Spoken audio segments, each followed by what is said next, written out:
Hello and welcome to the first of our Ashes daily podcast. I'm Rana, and with me a few minutes after stumps on day one at Edgbaston is cricket writer and dear friend of the show, Jim Wallace. Jim, there's just so much to take in. England scoring nearly 400 on the first day, declaring 8 wickets down. That split opinion. Zach Crawley pummeling Pat Cummins through covers for 4. How long ago does that first feel? ball of the day. What a moment that was. I just got a sense all day that this was a day that mattered. Like so much, I think the English cricketing public kind of care how England does, but they're not really invested. And today the atmosphere was just electric from minute one. Yeah, I mean, that was really special to be part of that, to be here on that first day. You know, the whole thing really, I sort of feel a bit like I've got jet lag or something. I mean, just so much happened that even just saying that Crawley bound, I was like, was that this morning? Yeah, that was this morning. Just a bit mad. I don't really know.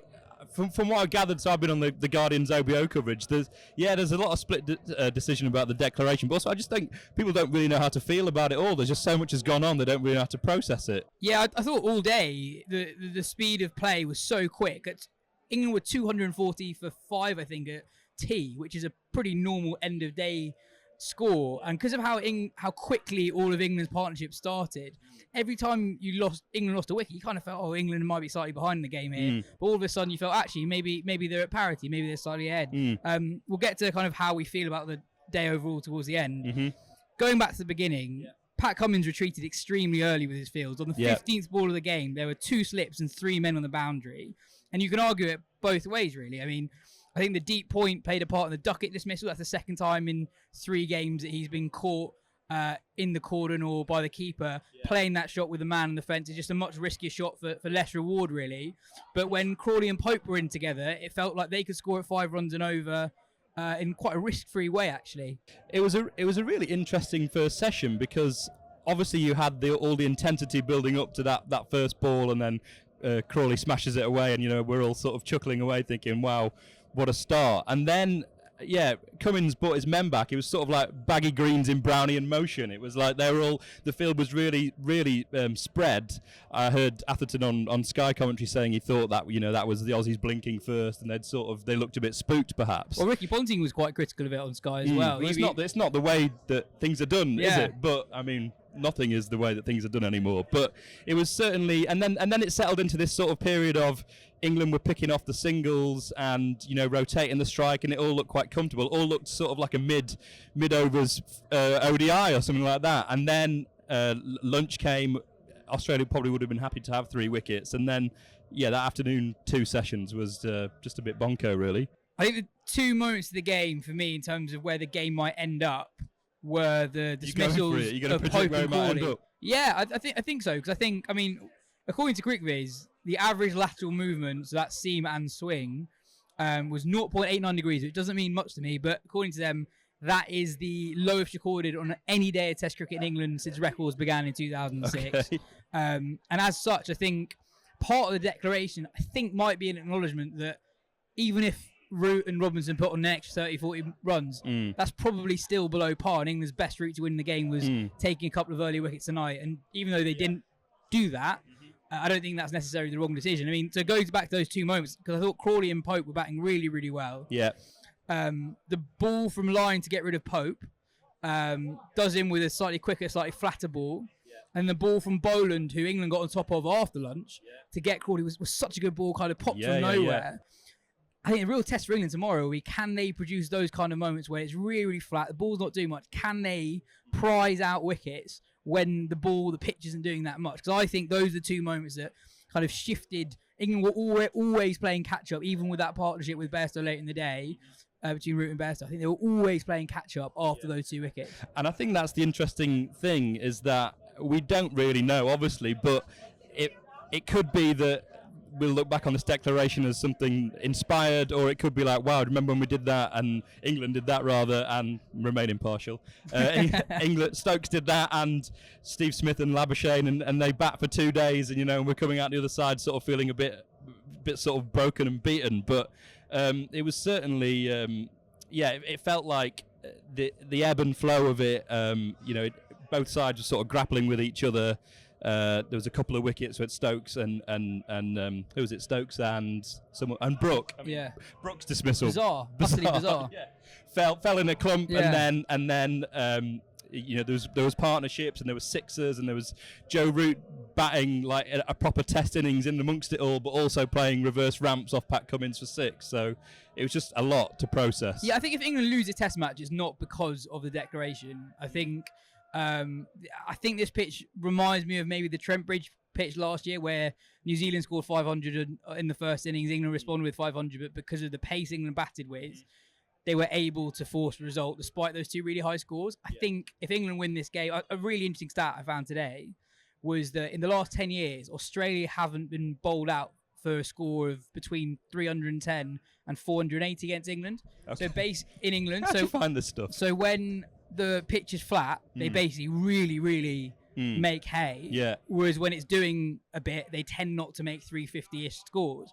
And I kind of think that pitch, if you had to make a judgment on it on day one, it's probably a pitch where Smith, Labuschagne, Head, etc. will fancy themselves to score 500. And that's the worry, right? Because we were both at Lords for the Ireland Test. There are times in that second innings where England looked a bit toothless, and they've gone in here without Wood, Broad, Robinson, and Anderson, who didn't bowl this evening. That was another interesting point. And Robinson, perhaps, he looked a bit off the boil tonight. And so, they have to find a way to take the wickets. The thing about Bazball, or whatever you want to call it, is that they keep taking 20 wickets.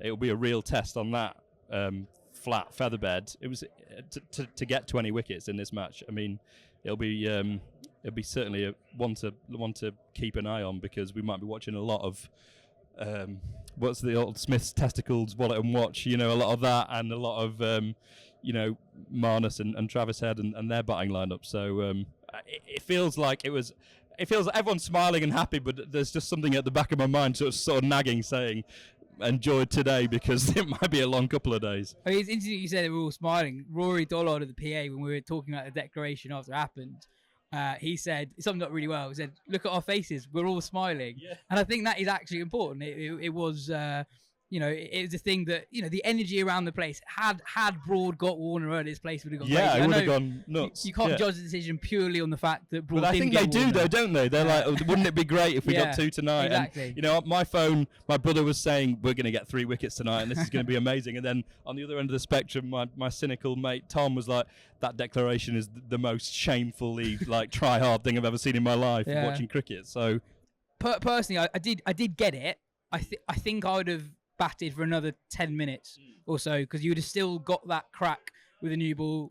Part of the thinking is if you declare, you get 2 cracks with the new ball, one this evening, one tomorrow morning. They could still have got that if they allowed Root and Robinson. They were going so quickly as well as anything else. Like that, they could have put on 25, 30 runs. Exactly. Yeah. There was an interesting email, we've been quite negative given that England scored 400. That's what you get when you get me on here, a bit of melancholy.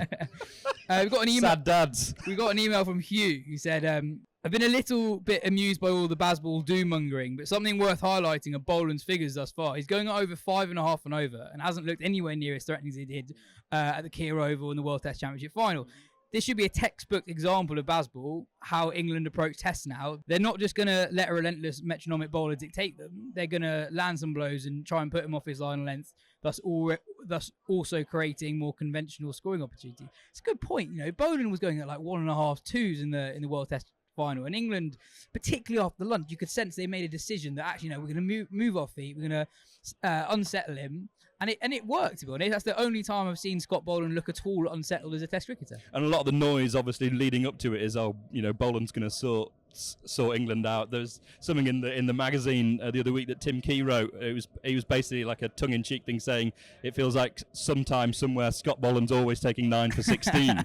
And today was interesting because it was the first time that perhaps he's had to, he doesn't play white ball cricket, that he's had to sort of stare down the barrel of people coming at him quite so hard, and it must be off-putting. I remember speaking to Joe Harmon, pod regular, last week at the Oval, and saying, I don't know about Boland, he might sort England out. And Joe Harmon, who's hardly, the most sort of, he doesn't ooze Bazball, said, but no one's tried to smack him yet. Yeah. So it definitely is a thing, and he did look out of sorts today. Yeah. He looked a bit rattled. Just a few things on Australia before we finish. I thought Hazelwood was really good. That's his first away wicket in 4 years, which I couldn't really believe. Yeah. I thought Line, even though he got pumped a little bit towards the end, I thought it was brilliant. Yeah. He was creating chances, and even when he was going for runs, you always felt that he was in the game. Interesting that Cam Green didn't bowl so much, so they're obviously managing his workload a little bit. I thought it was interesting that Pat Cummins didn't necessarily bowl as much or looked potentially as threatening as you'd come to expect Pat Cummins to be. I thought he was actually quite loose with the new ball. So yeah, I think there was. It was interesting to see how the Australian bowlers were at the very start of the series. Yeah, it was. Hazelwood looked him phenomenal, Nick. He looked a bit ginger in the outfield. Did you see him on the boundary? Yeah. But again, but with the ball in his hand, he was Mr. Economical. He was the pick of the bowlers. And yeah, on Cummins as well. I thought that there were shades of. Did you see him in India when he was bowling out there? Sort of a few drag downs and just looked a bit irritable. Obviously, last week he kicked the ball away and stuff.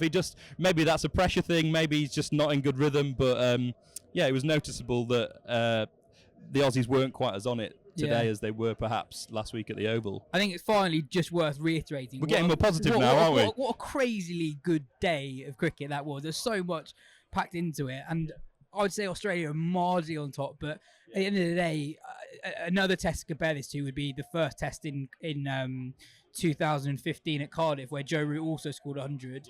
And England scored 430 first innings and ended up winning it by about 100 or so runs. I think it's finally, Jim, just how good was Joe Root today? You've seen Joe Root score many test hundreds. How do you compare that, what we saw today, to what we've seen previously? Again, just hard to process what was going on out there, because like he was at the other end with all the wickets falling. He looked serene.